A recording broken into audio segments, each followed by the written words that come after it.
تو وہ ہے تو صحیح ذہن میں، اب صرف ان کے لنکس ملانے ہیں آپس میں، اور کیا ہے؟ اصل میں قرآن کو ترک کرنے کا مطلب کیا ہے؟ وہ اصل میں ایک اور بہت بڑے عالم دین کی بات سنیے آپ، مولانا سید انور شاہ کاشمیری رحمۃ اللہ علیہ، جو دیوبند سے آ کر آپ کے قریب میں ڈابھیل میں انہوں نے مدرسہ قائم کیا تھا۔ وہ ایک مرتبہ قادیان میں ایک جلسہ علماء کیا کرتے تھے ہر سال رد قادیانیت کے لیے۔ تو ایک سال اسی طرح وہاں علماء جمع تھے۔ اب جس نے یہ واقعہ بیان کیا ہے اس کا نام میرے ذہن میں اس وقت نہیں ہے، کہ میں صبح مولانا انور شاہ کاشمیری رحمۃ اللہ علیہ کی خدمت میں حاضر ہوا تو دیکھا کہ غم کی تصویر بنے بیٹھے ہیں، بہت اداس، غمگین۔ میں نے پوچھا حضرت کیا معاملہ ہے، کوئی خاص سبب ہے؟ فرمایا بھائی کیا سبب ہے، یہ سوچ رہا ہوں کہ اپنی زندگی عمر ضائع کر دی۔ میں نے کہا حضرت آپ نے زندگی ضائع کر دی، عمر ضائع کر دی؟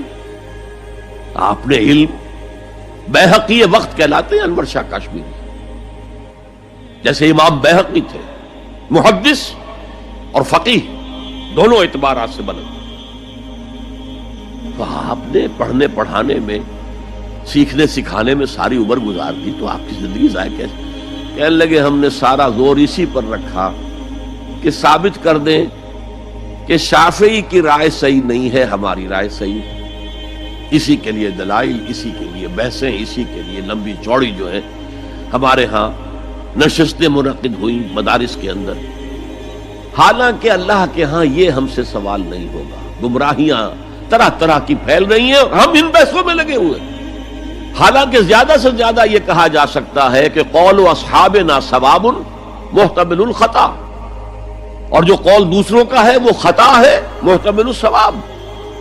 زیادہ سے زیادہ یہ کہہ سکتے ہیں ہم کہ ہمارے جو اسلاف ہیں، ہمارے جو اساتذہ ہیں، ان کا قول صحیح ہے، اگرچہ اس کے خطا ہونے کا بھی امکان ہے۔ ہم یہ نہیں کہہ سکتے کہ اس کے غلط ہونے کا کوئی امکان ہی نہیں، معصوم تو وہ نہیں تھے۔ اور قولہم، ان کا جو ہمارے سامنے ہے مد مقابل ہے، اور وہ شافعی ہیں۔ اصل تو جو ٹکراؤ تھا وہ فقہ حنفی اور فقہ شافعی کے مابین تھا۔ ہم صرف یہ کہہ سکتے ہیں کہ ان کا یہ قول خطا ہے، غلطی ہے، اگرچہ احتمال موجود ہے کہ وہی صحیح ہو، اس کے سوا تو ہم کچھ نہیں کہہ سکتے۔ اور ہم نے اپنی ساری زندگی اس کام میں لگا دی، لیکن میں کہہ نہیں سکتا اس پر کتنے رنج اور صدمے کا اظہار کروں کہ مجدد وقت شیخ الہند رحمۃ اللہ علیہ اور بیہقی وقت مولانا انور شاہ کاشمیری رحمۃ اللہ علیہ، ان کی ان باتوں کا کوئی اثر ان کے شاگردوں نے قبول نہیں کیا۔ وہی روش ہے، وہی فقہی بحثیں ہیں،